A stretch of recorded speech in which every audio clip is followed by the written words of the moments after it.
Let's get into this first story. We got it from CNN. I love using CNN as a source when we have horrifying stories because now it has to be true, right? Germany locks down unvaccinated people as leaders plan to make shots compulsory. CNN says unvaccinated people will be banned from accessing all but the most essential businesses, such as supermarkets and pharmacies, to curb the spread of the coronavirus. Outgoing Chancellor Angela Merkel and her successor, Olaf Scholz, announced Thursday following crisis talks with regional leaders, those who have recently recovered from COVID-19 are not covered by the ban. The pair also backed proposals for mandatory vaccinations, which, if voted through the parliament, could take effect from February at the earliest. Oh, okay, this is happening. It has been 2 years, and they're still saying, don't worry, if we do this, it'll stop the spread of COVID. People have said COVID is endemic.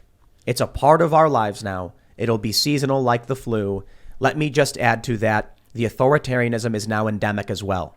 Countries will keep implementing completely BS policies. They'll keep expanding the mandates. And my understanding, and I believe this might be in here, what I was reading is that they said vaccines will be mandatory and they will expire every 9 months. Let me see if I can find that in here. It was in a different. Here we go. She had that vaccinated people will lose their vaccination status 9 months after getting their last shot, apparently in an effort to encourage booster uptake. What that means is there is no limit to the amount of shots you have to get. They are saying once every 9 months, you must get a shot.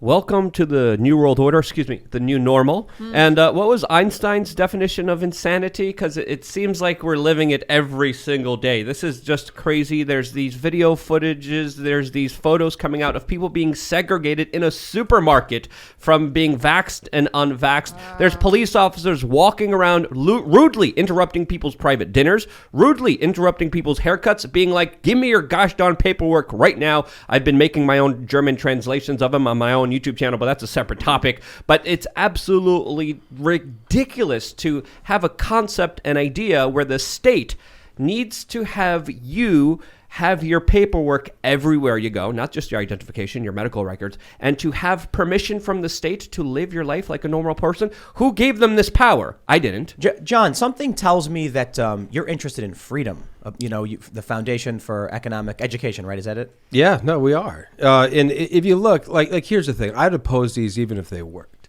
But they don't work. Anybody who's clinging to the idea that the vaccines are stopping or even reducing transmission, I don't think they're looking at the data clearly. If you look, anybody know the highest vaccinated state in the U.S.? Vermont. Oh. And if you look at at Vermont's cases right now, they have more cases right now than they did last year. They have, I try to be careful with correlation, though. Well, sure. But, I mean, you can't look at that. Anybody that looks at the numbers and says we have vaccination rate 85%, but our cases are through the roof, like it's not There's stopping. One more data. I hear you. One more data point you need, though. Are they breakthrough cases? Well, how do you mean define breakthrough? Are the people who are getting COVID vaccinated? Yes, I mean, they have to be. Well, not necessarily. No. So there could be, the vaccination rate, the breakthrough rate is much, much exponentially higher than we were told at the beginning. I wrote an article about this back in August before people were really talking about the breakthrough rate. At the time, the media was reporting something 0.3%, maybe 0.5%. Maybe at 1%. Well, we know it's much, much higher than that. We have gobs of data that supports that. As people, so I think there's actually a simple. If we step back, when Germany says you have to get vaccinated every 9 months, I think what the issue is, it may be the most vaccinated state. The vaccines may reduce transmission, but they wear off. After a certain amount of time, you're still legally vaccinated, but the efficacy has dropped to the point where you may as well not be. Yeah. According to the Associated Press, Germany's vaccinated population is 68.7%, which is the majority of its population. They have seen a surge in cases, and I think they're going to do what Austria did. Austria, also highly vaccinated country, experiencing a lot of new cases, and originally they locked down only the unvaccinated, and then a couple days later they locked everyone down because they were using it as an emotional ploy. They knew what they were doing, in my opinion, from my perspective, and they were just using this larger kind of extortion effort in order to try to get people to take this procedure. Whether you want to take this procedure or not, that's your decision. We're not giving you any medical advice. We're not telling you what to do. Here's the important thing. I think it was obvious from the get-go when they were like, in New York, just get one shot and then everything will go back to normal. And then they're like, okay, well, now it's 2. And now you've got the Daily Beast coming out being like, we screwed up. It's not a booster. 3 shots is the vaccine. I think it's fairly obvious that you give them an inch, they're going to keep pushing on it. I also think when it comes to the vaccine, I think it probably does what they say it does. They're literally telling us it stops working, like the efficacy declines. So I don't think we need to look too deep. I mean, it's just my opinion. Ultimately, it comes down to, don't come to me for medical advice. And I just want to be clear. I'm not an anti-vax. I encouraged several family members, take the vaccine. You're in a risk group where I think it makes sense. But you're going to need a booster. My wife took the vaccine, and I said, I think it makes sense. And I had COVID in March. It was a very, very unpleasant experience. I was probably the sickest I've been for that length of time. So COVID's real. It's deadly. All these problems. I'm just. But I want to be clear. I think the idea that the vaccine, everybody admits it doesn't stop transmission. We have very good data that it doesn't reduce it. Now, like there's other data that conflicts it with that, but we published coverage of a report, the European Journal of Epidemiology, I believe it was. They looked at 67 countries and thousands of counties across the world. And they said there's very little correlation there. And to the extent that there is, vaccinated areas had slightly higher cases. Now, this is transmission. The vaccines work at reducing your risk of being hospitalized or dying. I think we have tons of evidence to support that. Of COVID, if you take this, your chances of dying or being hospitalized with COVID, they fall, dramatically. But the idea that they stop transmission is not true, and the idea that they reduced it, I think we have sound data that says maybe they don't reduce transmission at all. It's tough. I will say, funny enough, one of YouTube's rules is that if you claim the vaccine is a guaranteed way to prevent COVID, it's actually bannable. And they say if you claim it's a guaranteed way to stop transmission, it's bannable. Yeah. I do think so that the vaccine. We're dealing with mRNA vaccines, not like the attenuated virus. Is that what it's called? The other ones. We do have, is Novavax an attenuated one? Like they're doing a new one. I don't know that. I don't know. They're doing like another one that's like more of a traditional kind of vaccine because they needed like the genome or something. I think it's fairly straightforward. I think it's a political issue. I think the vaccine probably does what they say it does. And when they come out and say, you know what, you actually need a booster, you probably need a 4th shot, I'm like, okay, that's not tenable. Yeah. Policy-wise, I'm like, by all means, come out and give me your advice, and report what the reports are saying. And I think, okay, maybe it makes sense that in the first 4 to 6 months, it'll reduce transmission, it'll reduce severity. But what happens is you end up with people who all got vaccinated in March. It's December. And now we're like, look, the cases are through the roof. I'm like, they got vaccinated 8 months ago and people aren't getting their booster shots. It is not feasible economically and politically to mandate a booster shot every 9 months. Yeah. People aren't going to do it. Bill Maher said he's not going to do it. And so the way I look at it is it's not so much the vaccines. I think it's the vaccine mandates are just completely nonsensical. Yeah, I would disagree with you a little bit because I don't think we know yet. The data's still not in. And I think we should say that. We don't know. But correlation does not prove causation, and that's an important distinction here. But when we look at the Omicron variant, the first case was detected in San Francisco from a fully vaccinated person. The second case was detected in Minnesota from a triple vaxxed person who just had his booster shot in November. The third case was also from a double vaxxed person in Colorado. And again, correlation does not prove causation, but when we look at the United Kingdom, Singapore, Ireland, Israel, Gibraltar, a lot of places that had some of the highest vaccine rates are dealing with some of the highest case numbers. Again, we don't know what that means. That's just the data. Well, there's a number of circumstances involved here, but that data should be at least debated and talked about. I think it's important, too. Like, we are talking cases right now. We've been focusing on cases for a long time. I think, if we look, even where cases are rampant, COVID deaths are not, the vaccines are having some success there. But the Omicron, everything I've read so far says it might be more mild. And so, like, are we concerned that that the cases are, it might be very transmissible? Like all those are problems. But again, when we see nations going into full-blown lockdowns and things, it's another overreaction. And when you're talking about using state force to compel people to, get vaccinated, or you can't go to a store or go out in public, it's very dangerous. And we need to, I get it. Talking about this stuff is uncomfortable. Talking about vaccines, you're always worried, like even in mixed company, right? It's always, you're kind of, pussyfooting around a little bit, trying to, you don't want to offend people, but we need to be honest. Like using the state to force people in this way is very, very frightening, very dangerous.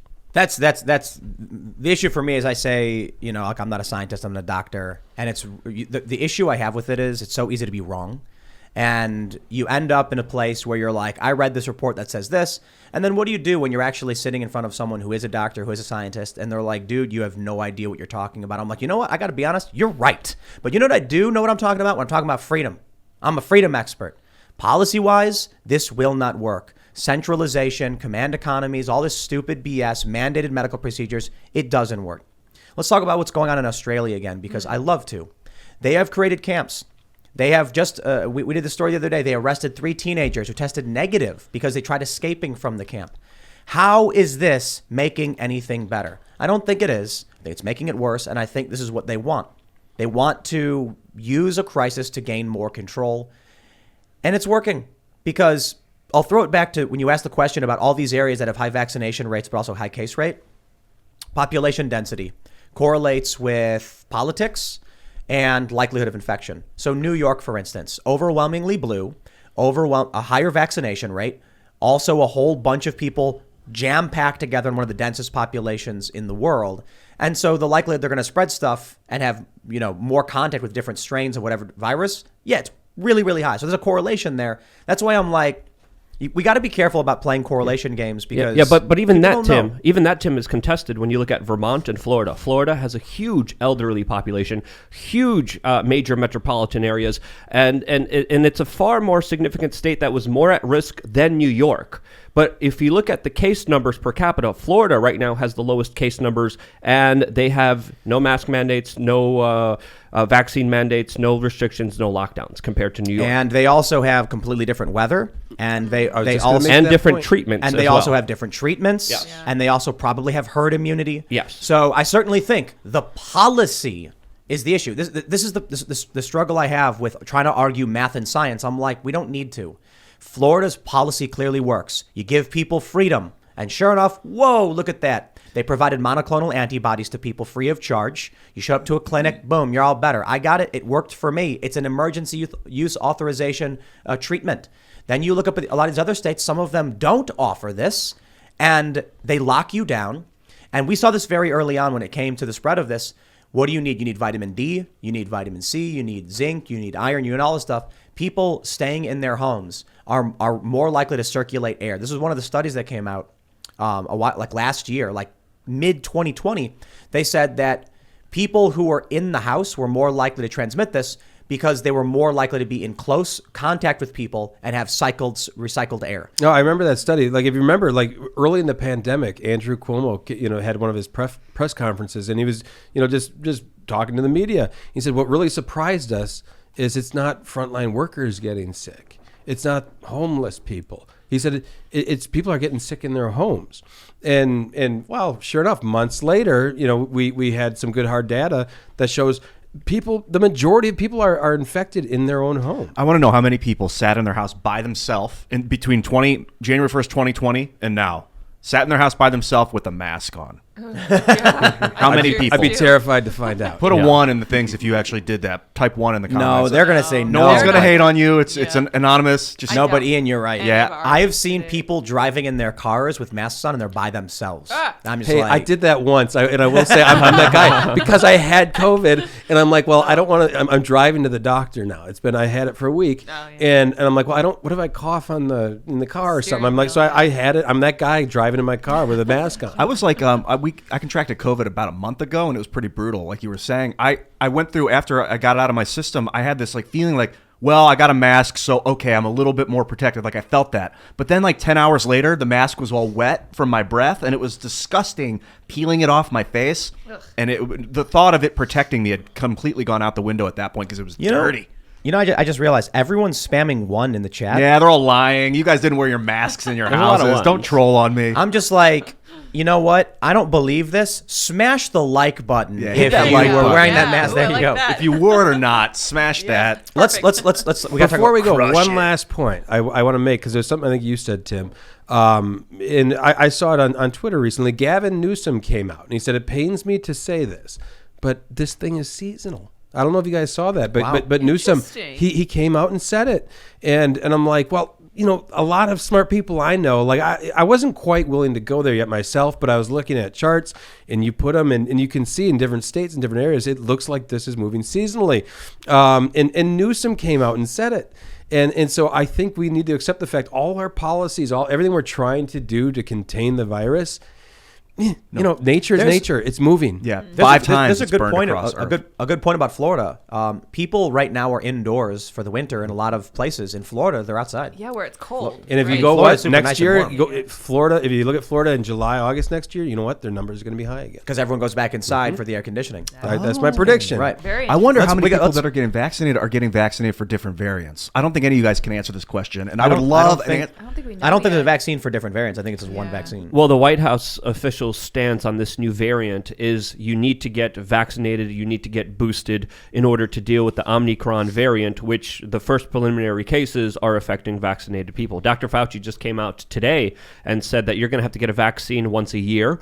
And their official stance and the Biden administration's first move against Omicron is to get children vaccinated as young as 5. Thanks for checking out this segment from the Timcast IRL podcast. If you want to watch live, you can check out this channel Monday through Friday at 8 p.m. Now, don't forget to smash that like button, subscribe to this channel, and if you want more unfiltered and uncensored content with all of these guests, go to timcast.com and become a member. All of these guests you know and love in exclusive segments on our website where we are unrestricted in what we talk about, so you'll definitely not want to miss it. Thanks for hanging out. We'll see you all next time.